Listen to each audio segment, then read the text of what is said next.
Após participar da solenidade pelos 16 anos do atentado terrorista que destruiu a Embaixada de Israel em Buenos Aires em 1992, matando 21 pessoas e ferindo mais de 250, Avraham Dichter, ministro de Segurança Pública de Israel, foi convidado por Sérgio Nisquier, presidente da Fierj, para conhecer o Rio de Janeiro antes de seguir para os compromissos oficiais em Brasília.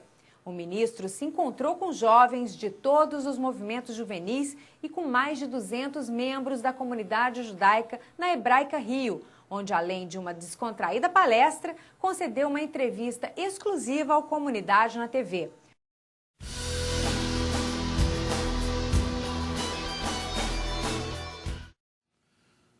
Well, first of all, it's safe to be in Israel.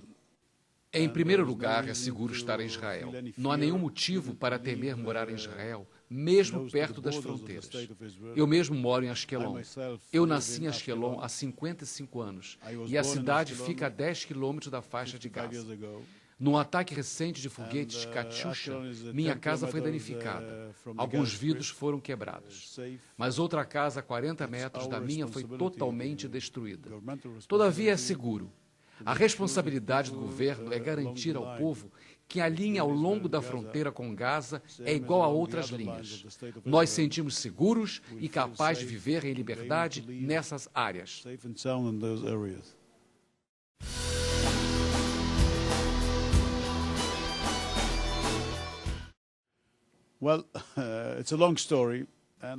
É uma longa história e eu temo dizer que ainda teremos um longo tempo antes das coisas ficarem melhores do que estão hoje. A faixa de Gaza é um tipo de problema e a Cisjordânia é outro. Começamos a tratar a Cisjordânia de outra maneira depois do terrível ataque terrorista no Parque Hotel, em Natânia, na noite de Pessah, exatamente há 6 anos atrás. Isso mudou dramaticamente a situação do terrorismo da Cisjordânia contra Israel. A faixa de Gaza é outra história. Nós saímos de Gaza em agosto de 2005 e, ao invés de recebermos um período de paz, recebemos uma chuva de foguetes. Mais de 1000 foguetes o ano passado e cerca de 700 foguetes apenas nos 2 primeiros meses deste ano. Na faixa de Gaza, o Hamas está controlando e dirigindo a área. E com o Hamas vamos ter uma longa história. A maior parte do nosso trabalho é criar um novo nível de discussão para vermos uma interrupção total do lançamento de foguetes e outros ataques terroristas contra Israel. Este é o objetivo principal atual do Estado de Israel. Na Cisjordânia, nós temos as autoridades palestinas dirigidas pelo presidente Mahmoud Abbas e o primeiro-ministro Salam Fayyad. A pergunta é, o que eles vão fazer para controlar pelo menos a Cisjordânia de uma forma melhor do que eles fazem hoje? Se isso acontecer, eu tenho a certeza de que vamos dar aos palestinos a responsabilidade pelas suas próprias cidades. E vamos assegurar que Israel será o responsável pelos assuntos de segurança. Nós não estamos com pressa. Israel tem apenas 60 anos. Voltamos dos lugares sagrados de Jerusalém há apenas 40 anos. Não estamos com pressa. Temos tempo. Não vamos sacrificar as pessoas de Israel porque alguns países estão com pressa de resolver problemas ao final de seus mandatos ou em uma data específica. Não temos uma data. Temos um propósito. Viver em Israel como judeus, num país normal, como é o Brasil ou qualquer outro país. Whether it is Brazil or any other country.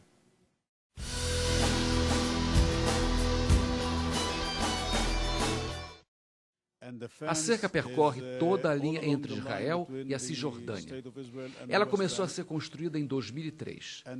Apenas para nos lembrar, nos primeiros 3 anos da Intifada, 2001, 2002, 2003, nós perdemos 900 pessoas por ataques terroristas. Mais de 5.000 pessoas ficaram feridas, a maioria civil.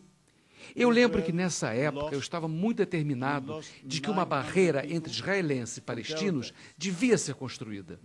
Em muitas reuniões do governo e com o primeiro-ministro da época, Ariel Sharon, minha posição era de diretor do Serviço de Segurança de Israel.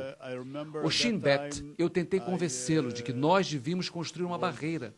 Finalmente, graças a Deus, eles decidiram construir a cerca ao longo da parte da linha entre a Cisjordânia e Israel. Não é apenas a cerca que resolveu o problema, foi a cerca e a operação Escudo de Defesa, nos permitindo entrar em cada cidade e campo de refugiados da Cisjordânia. E isso complicou a organização dos terroristas. Ao invés de ficarem sentados nos campos de refugiados, planejando 95% de tempo como conduzir ataques terroristas contra Israel e 5% do tempo em como se esconder, nós mudamos isso e agora eles gastam 95% do tempo tendo que se esconder para sobreviver e 5% do tempo planejando os ataques. A cerca os impediu de fazer travessias pela linha verde e agora eles precisam ir até Jerusalém, o que é um longo caminho.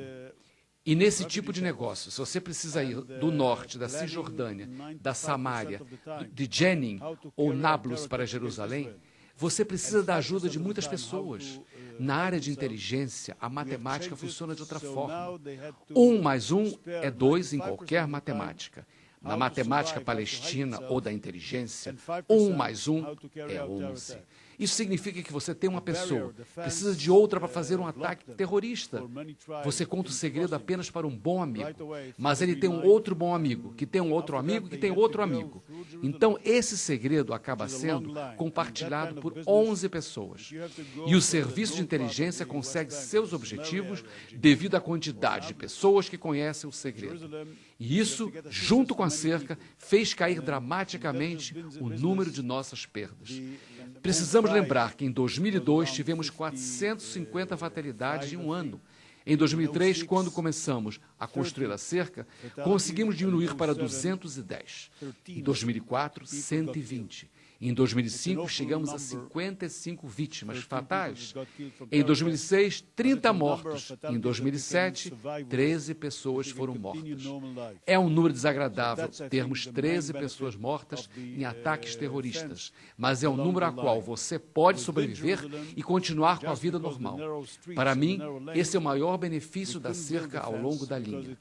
Dentro de Jerusalém, devido às ruas estreitas, nós não pudemos construir a cerca, porque ela foi destruída pelos palestinos.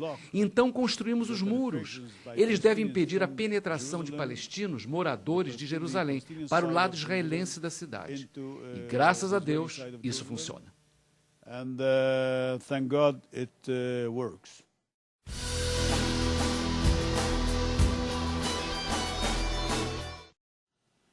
Well, the terror attacker in Merkaz Arav. O terrorista que atacou Merkaz Araf era um árabe palestino, morador de Jerusalém, e de fato um cidadão israelense.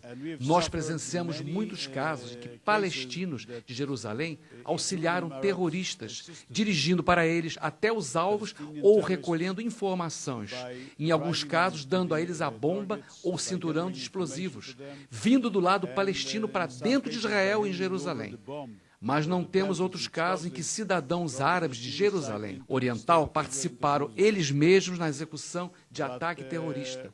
Esse caso, em Merkaz Araf, é o primeiro em muitos anos em que um terrorista morando em Jerusalém realizou um ataque. Mesmo entre os árabes israelenses, tivemos poucos casos em que árabes israelenses foram os terroristas. Eles costumam ajudar, costumam dirigir para o terrorista suicida. Em 2002, tivemos um terrorista suicida árabe-israelense que se explodiu na estação de trem de Naharia, assassinando 3 israelenses e ferindo alguns outros. Deve ficar claro que em Jerusalém temos cerca de 250 mil árabes com identidade israelenses e dirigindo carros israelenses. Isso significa que eles podem ir a qualquer lugar em Israel. Nós precisamos nos certificar de que essas pessoas entendam que elas não podem juntar os benefícios de viver em Israel e usar para fazer ataques terroristas contra israelenses ou contra o Estado de Israel. Esse é o trabalho do Serviço de Inteligência, do Exército e da Polícia. E eu espero que sejamos melhor sucedidos no futuro, porque falhamos nesse caso de Merkaz Araf. Or, as a matter of fact, that we failed at that case in Merkaz Arav.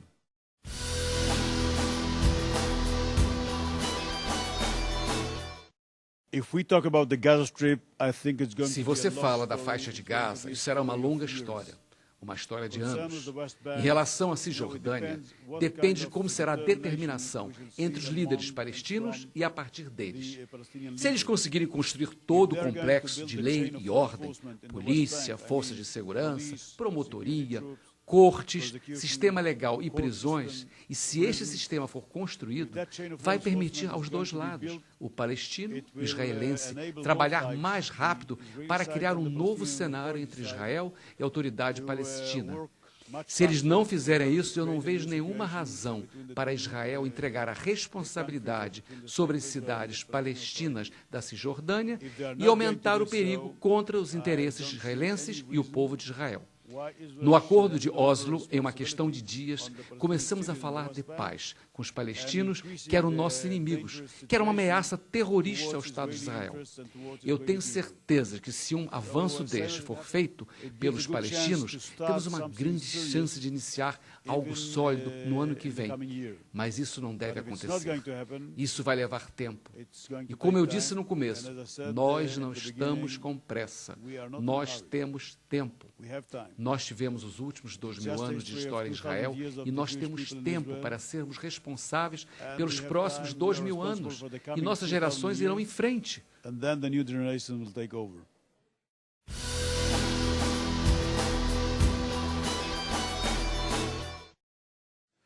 Well, first of all, I myself, I'm surrounded with people who are Em primeiro lugar, eu mesmo estou cercado por brasileiros que fizeram aliar vindos do Brasil, nos kibbutzim, em volta da minha cidade, minha Ashkelon. Muitos deles de Brohai e outros kibbutzim em torno da cidade. Quando estou sentado aqui com você, vendo um Sefer Torah, uma comunidade judaica, vendo jovens do Shomer Atzair, que foi o meu movimento quando adolescente, 45 anos atrás, quando eu fecho meus olhos, parece que estou em Israel.